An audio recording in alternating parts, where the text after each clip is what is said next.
Welcome everyone to Asian Pacific Voices Radio, where you'll find stimulating conversations that explore diverse topics and stories impacting our communities. I'm your host, Sheena Yap Chan. I am thrilled to have Nanda Mehta to join us today, the remarkable founder and managing director of AHAANA, a nonprofit organization dedicated to serving the South Asian community in San Diego. Welcome, Nanda, to Asian Pacific Voices Radio. How are you doing today?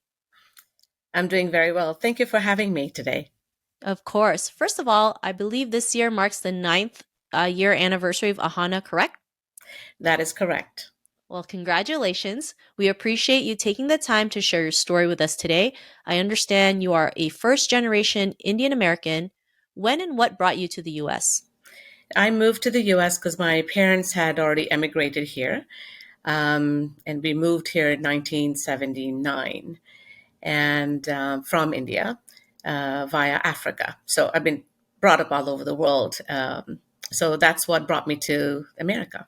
Thanks for sharing that. And can you share the story behind the establishment of AHAANA and what motivated you to start this nonprofit organization in San Diego?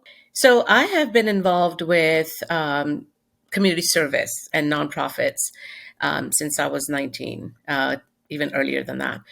But when I lived in Seattle, I was involved with another organization, first as a corporate sponsor through my business, and then secondly as a volunteer. And then finally, I got involved, more involved with the organization and performed my story on Yoni Ki Baat. And so when I moved to San Diego, that is what I wanted to bring to San Diego, was launch Yoni Ki Baat. And that was the main purpose of creating AHAANA. Thanks for sharing that. And would you be able to explain a little bit what Yoni Ki Baat is for our listeners? Yoni Ki Baat literally translates into the talk of the vaginas. So this is the South Asian version of Eve Ensler's The Vagina Monologues.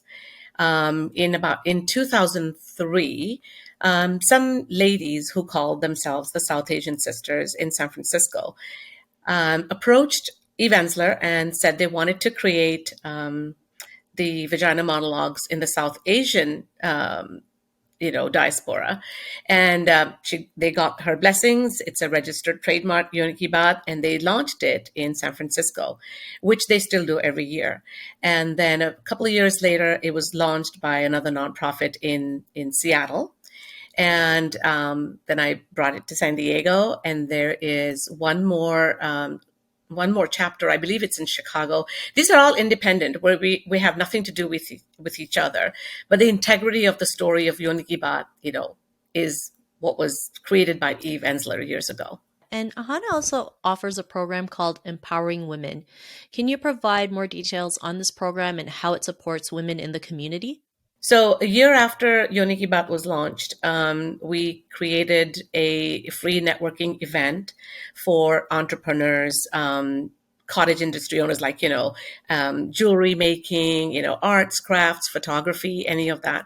We created that for women to come together and share their profession, their passions, and support each other, and even help each other to create their own little entrepreneur. And so it's women that are empowering other professionals, other art, small cottage industry entrepreneurs. So this is a free event that we just sort of harbor that collaboration between all the communities in the South Asian diaspora. That's awesome. And I know networking is something as Asian women we don't normally do, which is really essential, especially as an entrepreneur, being able to make connections, relationship, businesses, getting clients, right? And having that skill is important. So I love that you have that integrated into your women's program. So AHAANA also emphasizes the importance of promoting cultural awareness and diversity. What initiatives or events does AHAANA organize to celebrate and educate others about different cultures? So Yoni Ki Baat is the prime example. The main focus of that is that it brings out stories that are, not generally discussed amongst, I guess I should say in salons or, get-togethers or something, people don't talk about some of the subjects that we bring out. And it may be that every other culture has the same things going on, whether it's marriage or divorce or domestic violence or being abused or whatever. Everything is the same across every culture. But what is unique about the South Asian culture, what it brings is like the cultural background. Like, some things we talk about, some things we don't talk about. We don't talk about why we want children, why we don't want children, why we can't have children, why we got abused by a family member. These things are not opened out. So the whole purpose of bringing the awareness of these things that still exist in every culture with the context of the South Asian culture as a background as to why, so that is one thing. The other thing that we spread awareness about is through our entrepreneur and our networking events. We let people know about what other events that we are doing that brings awareness of the South Asian culture to the same profession, whether it's a medical profession or it's lawyers or doctors, whatever.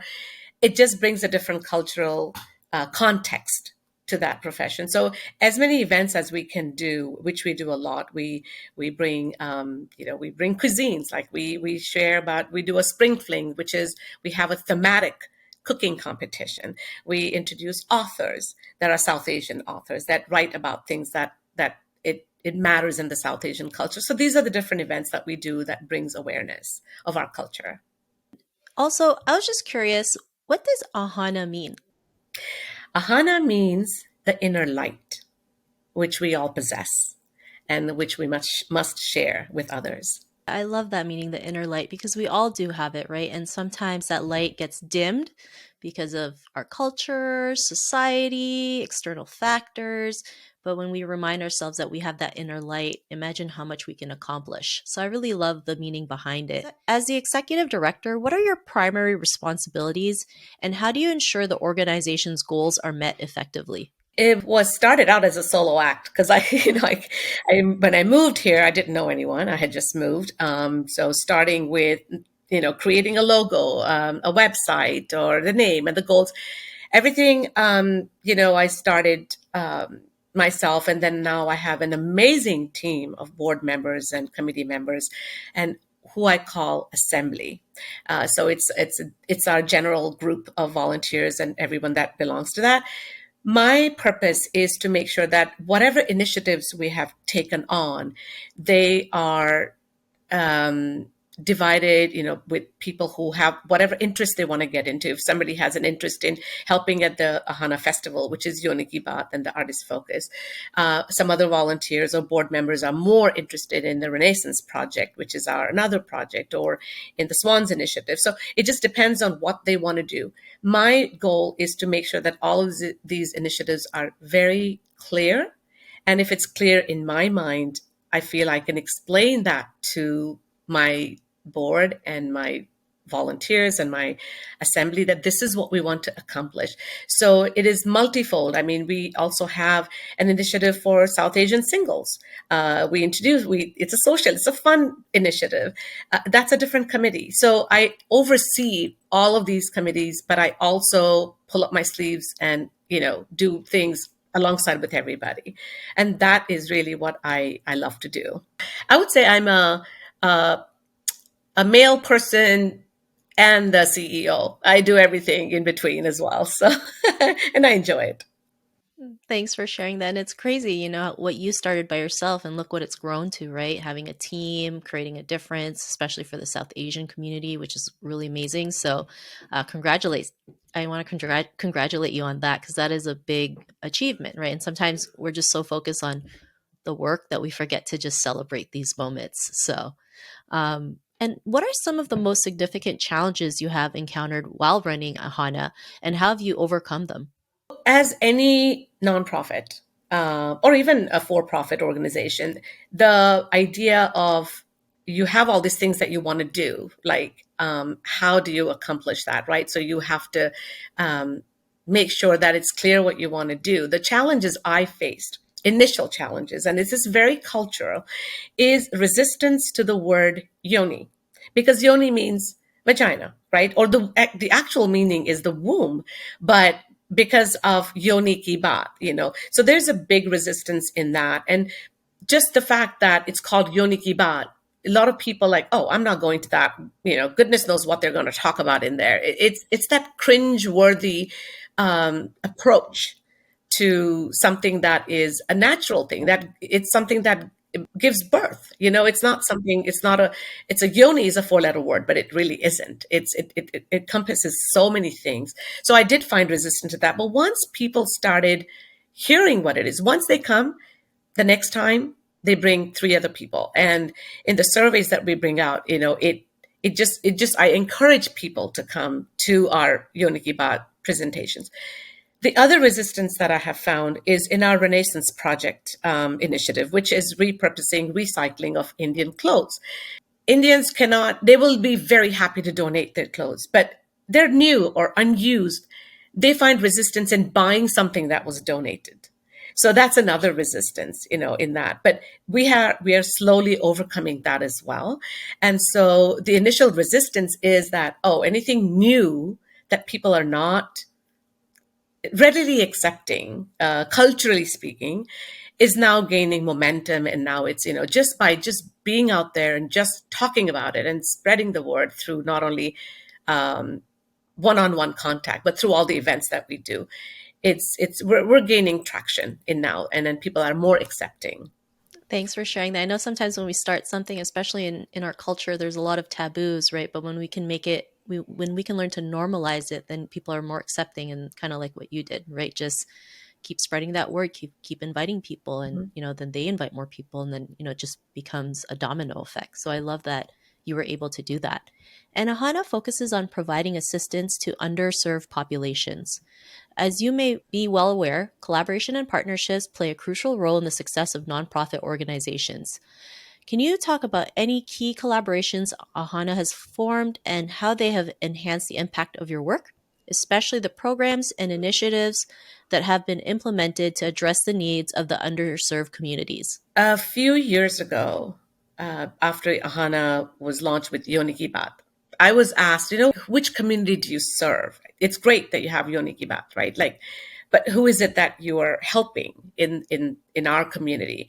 And so we launched the Swans Initiative, which is the survivors, widows acceptance network and support, which basically works for the disenfranchised widows in India. And this is very culturally. You can't think about that. There are people who, in northern part of India, some parts of India, if they become a widow, they lose all rights and they are cast out by their own family. They're only expected to go to temples and chant and beg for alms and things, and they're really poor. So that is the undeserved population that we work, and we work in collaboration with NGOs that are already doing work. There's no need to reinvent the wheel. I don't want to, yes, I want to support that population, but that doesn't mean I need to invent something. So we collaborate with foundations and NGOs that are already doing great work. So we support them by spreading the awareness here, fundraising, and and supporting them there financially, depending on what their ask is. The other population that isn't easily thought of is survivors of violence, especially acid attack. I mean, yes, there are a lot of DV organizations, but acid attack is very specific. It's a heinous crime. And so we work with that nonprofit to fundraise and to support them. And it's very important for us to have, collaborations with those NGOs that are not only local. We work also in the refugee field, in the refugee area. We work with an organization here, License to Freedom, and we work with them very closely. We support them in whatever way we can. And so these are our NGO partners, globally as well as locally. And we find that that's something that we, like, somebody else can work with us in the arts area as well. Like we see the need that how do we spread the awareness of Yoni Ki Baat not only in the South Asians but in other cultures. So we collaborate with other organizations that help us, like our media partners, which is KPBS, and I'm very happy to be also be associated with ACMA, which is another collaboration that really helps us, like right now, spread the awareness. Then we have arts collaborators, which is the Moxie Theater. So we create collaborations, including with the San Diego District Attorney's Office. So the other awareness is also the things that we face within the community: discrimination, hate crimes, fentanyl, drug abuse, sexual abuse. We bring in the DA's office to give presentations to our community, to the South Asian community. So it's a two-way street. It works both ways. We not only support them, but they support us. So these collaborations with these organizations is very important, and we foster that relationship very closely and very compassionately and with gratitude. It's great that you're able to have these collaborations, especially for underserved communities. I mean, widowhood in India is prevalent. I remember watching the movie Water, and it was about widowhood in India, and how women are just totally outcasted, right? Just because their husband died, and these women get married at a very young age, right? Even as young as 8 years old, or they even have newborns where they arrange the marriage, and if the husband dies, they become a widow before they're even born, which is so crazy. And then acid killing is prevalent as well in India, right? But nobody ever talks about these crimes, right? That happens, and it's great that you're creating awareness and partnerships so that we can help these women, right? We can help them have a life. We can help save lives. We can show them, there's other ways to live. And, I'm just grateful that you're here doing that work as well and bringing awareness. And in what ways does AHAANA prioritize community engagement and involvement? Can you share some examples of how community members actively participate in the organization's activities? So we have what I call our Pied Pipers. They firmly believe in Hana's initiatives and vision and mission. And these are women that are very well connected within our community. And so we collaborate with them. We collaborate with other, women leaders to see how is it that we can work together to spread the awareness of of how we can help. And those are our very core promoters. Word of mouth is more powerful than any social media thing that you can put out there. So these are the ladies that I count on, I counsel from about how it is that we can make a bigger impact and how we can involve more communities. One of the things that I started, and we did that 1 year, and we'll do it again. It's every 2-3 years. Is that it's a coalition of nonprofit entities within this area, and together we created an event of supporting one other nonprofit, which is the Alpha Project. So we with 5 or 6 nonprofits within this area, we collaborated together. So not only did they become a hyperlink in a newspaper article, like, okay, these are the 5 nonprofits that are working towards this, right? And towards one goal. So we're giving back to the community. Not only does that help us collaborate with each other, but support each other. That if we're having one event here, then we get support from them and vice versa. We try very hard to sort of work together and say, hey, you're having this event. Let me spread the word amongst my membership. And so vice versa. So connecting with people that are already doing good work in the community, or they're just women leaders, they're just out there. They're maybe professors, they may be healthcare, innovators. Those are the people that we count on to spread the word about AHAANA's work and initiatives. I love that. And it's always great when you have people with similar visions. It's just the work is easier because you're all doing it together. You have the same message, and it's just bigger impact as you keep doing it. And I know fundraising is an essential aspect of sustaining nonprofit organizations. What strategies has AHAANA employed to secure funding and support for its programs and services? We did have 3 large fundraisers. I'll call them the balls. You know, we had a purple ball, we had the masquerade ball and things, and we did spread. We invited a lot of people, and they came and they paid, and there was, you know, we raised funds. But we have found over the last few years, and especially during the pandemic, which was a big also, you know, relearning for a lot of organizations, nonprofits as well, that doing smaller events and reaching out to smaller communities with specific asks works better for us, and it spreads awareness. And the funding comes from not only our sponsors. So our the networking group, many of them are sustaining sponsors, and there are other bigger corporations that we have volunteers in our organization, and so they will also match the volunteer, you know, hours. Then we also have personal sponsors, people that are anonymous that just support us because of the work that we're doing. So this is where our funding comes from. Grants, applying for grants is a new thing for me, but my team now is so strong that now we're exploring that whole arena of applying for grants and getting funding from that. So currently our funding comes from our events that we do, that we get donations at the events. We do smaller events like salon events. We do just talking to people that believe in us, and they sponsor, they donate. So that's how our funding is throughout the year in small ways, which makes a bigger impact, I feel. And as a founder of AHAANA, what has been the most rewarding aspect of seeing the organization grow and make a difference in people's lives? Going back to why AHAANA was formed, Yoni Ki Baat, it was something that I, you know, was very passionate about, bringing subjects into an area where there's discussions, and conversations are started, you know, discussions are started. And a couple of years later, I launched Menologues, which is very unique to HANA, very unique to San Diego. Menologues literally is men saying their stories in a monologue form. That's why it's called Menologues.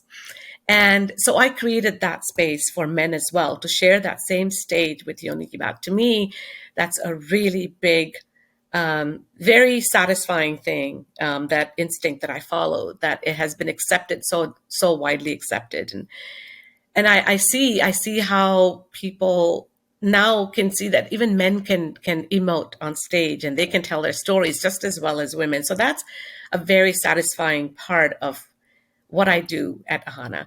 The other thing that I see that has really impacted other long-term effects is the Renaissance Project. So the donations that we get of Indian clothing, this is our other initiative, is it's shipped to, like, we send it to widows for their repurposing. They repurpose it into saris, you know, into pillowcases and runners and bags and things, and they sell it on Etsy. And to see that things that we have donated and they're getting their sustenance from that. And actually going to India, where we ship all these clothes and handing it out to those poor people, which is what the whole project is to collect clothes and ship them with the sponsorship and the grants to India. And then it's distributed all over by our partner NGO. And that actually I've been there. I go see the widows projects. I see the acid attack projects to see how our fundraising and our support has impacted them in the long run, and to see actually handing out clothes to the people that we're sending the clothes for. So all these things, to see them from when we started it and how it's ended and how it has really supported that community, it encourages us to grow more, to reach out, you know, to a wider audience and the wider community. And it's really amazingly satisfying. What advice would you give to individuals who are passionate about starting their own nonprofit organization, particularly in the realm of community service and social impact? I have been talking to some people that come to me and say, hey, you know, I have this idea. I think that this needs addressing. There's a need in the community, right? There's something that they can do. They're passionate about doing community service or even starting something. How do I start my nonprofit? Well, it's a lot of work. I have to first say that, okay? It's very important to understand that starting a nonprofit isn't like starting your own business, which has a different set of rules. There are a lot of compliances and regulations and rules. And it's very important to be connected to an organization. First of all, that helps you. More importantly than that is the belief that what you want to do is going to make a difference, whether it's in a small way or in a large way, because everything starts with a seed and it'll grow as long as you nurture it. And the nurturing comes not only from your vision and your passion for doing something in the community. Look, community service is something that I'm very passionate about. Anything that you see somewhere that some need has to be met and you have an idea for it, go for it. But make sure that you have your family support. That is so important. Family and of course your friends, that's where it starts. That's where the support system starts. It's very important to do that. And of course, you've got to make sure that you know people that can support you financially too, right? That's also important. But the most important thing, I think, to start a nonprofit, to do a community service, is to have the passion to make a difference in any way possible. So if you do, I would say go for it and reach out to as many people in your network. Talk about it all the time. Don't be shy. It's hard. It's hard. But remember, when you're asking for money for your organization, you're not asking for yourself. You're asking to make a difference. So I would say it's also a learning curve for me. Yes, I'm not asking money for me. So when you do a nonprofit, you want to do good work, go for it, but just make sure you have support and, vision. Thanks for sharing those great tips. And looking ahead, what are your aspirations and goals for AHAANA in the coming years? And how do you envision the organization's impact expanding and evolving? So flagship project is Yoni Ki Baat. And now with monologues added to it, it's already developed from what it was to the possibilities of what it could be. By that, I mean that we have bigger plans for Yoni Ki Baat and monologue stage. And hopefully, when we have our next event, we'll have more engagement from the community. But the storytelling and bringing more diverse storytelling, the more subjects that people refuse to talk about or refuse to acknowledge exists in our community, whether it's, how do you deal with people with autism or, how do you approach somebody who's in a wheelchair? These are things that we need to talk about, right? So these are the stories that we're going to reach out to LGBTQ, any of that subject, anything that requires an actual in your face conversation, literally see it. And that's one thing, is to scale Yoni Ki Baat and monologues. And actually, we've been invited to many cities around the US to stage it. So hopefully we will have a sisterhood of the traveling yonis, is what I like to call it. And hopefully we'll be staging it in different cities, including the monologues. That's for Yoni Ki Baat and monologues. The Renaissance Project is going to be something that is sustaining because it's an environmentally sound initiative. And there isn't anybody in the US that does it as in a larger scale that we have now learned that we need to do. We get calls every single day for people from all over the US. They find us. We are the only ones. AHAANA is the only one that has that initiative. So we're hoping that we can have, clearing houses, donation locations in, the four corners of the US. And that's a big goal and big shoes to fill. So hopefully we'll meet that with the support from our community. Thanks for sharing that. And I'm sure you're able to meet that goal. I know sometimes we got to put big goals out there just to make things happen. So thanks for sharing that. And, if our listeners wanted to learn more about AHANA, is there a website they can go to? Yes, it's exactly that, ahaana.org, which is AHAANA.org. All our events are on there. You may engage with us, call us if you hear of anything that needs, in the South Asian community or even other community, because we don't turn anybody down, and any way that we can help. And we also say, yes, check out our Renaissance Project. And a lot of people are hearing about that. But most importantly, come to our next event, which is always the first weekend in May. at the USD Peace and Justice Theater, our Yoni Ki Baat and Monologues. That's our event, which is an annual event. So be on the lookout, sign up for a newsletter, and join us and join the conversation. Thank you so much, Nanda, for being on our show today. It was such an honor to hear about your story and how you started AHAANA, which is really, creating a difference in the South Asian community. So thank you so much today for gracing your presence and sharing your wisdom. It's my pleasure, and thank you for having me here today. Not a problem. I want to thank our guest, Nanda Mehta, for joining me today on today's show. To learn more about Nanda, you can also visit ahana.org. We would love to hear from you, our valued listeners, about any suggestions for future guests or topics. Also, be sure to subscribe on your favorite podcast platform, as well as follow us on Facebook, Twitter, and Instagram. Asian Pacific Voices Radio is produced by Asian Culture and Media Alliance, a nonprofit that empowers our Asian and Pacific Islander communities with a voice through media arts. If you would like to support our program, please visit AsianPacificVoicesRadio.com. I'm Sheena Yap-Chan, and I thank you for listening. Please join us next week for another exciting and thought-provoking Asian Pacific Voices radio show. Until then, take care, everyone.